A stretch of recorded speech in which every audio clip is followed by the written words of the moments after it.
Історія жіночих ім'ян. Історія жіночих ім'ян. Історія жіночих ім'ян. Гісторыя жаночых імён. Мода на імёны пастаянна мяняецца. І так лёгка страціць сувязь з тым, што стаіць за родным гучаннем. Нашы імёны – гэта адлюстраванне культуры, гісторыі, надзей і мараў, якія укладалі ў іх нашы продкі. Імя фармуе асобу і можа нават вызначаць будучы лёс. У кожным зашыфраваны цэлы свет. Свет легенд і міфаў, рэлігійных вераванняў і гістарычных падзей. Мы пачынаем падарожжа ў часе, каб раскрыць таямніцы жаночых імён.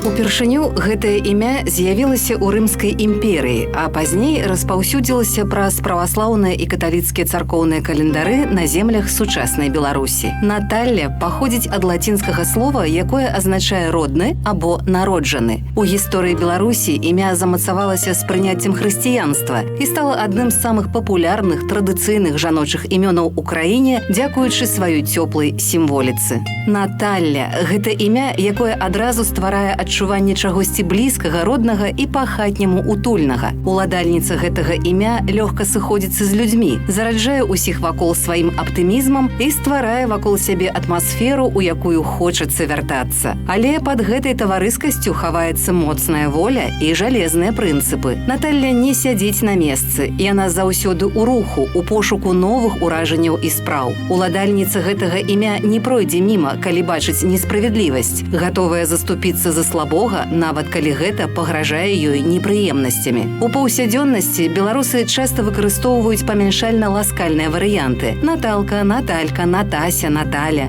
У афіцыйнай беларускай мове традыцыйна выкарыстоўваецца напісанне Наталля, што часта адлюстроўваецца ў дакументах. Сярод сотняў імёнаў, зарэгістраваных у мясцовых органах ЗАГС, напрыклад, варыянты Наталля, Наталья і Наталья трывала увайшлі ва ўжытак дзякуючы гістарычнай пераемнасці. За апошнія 10 гадоў у Гродні зарэгістравана амаль 25 дзяўчынак з такім імем.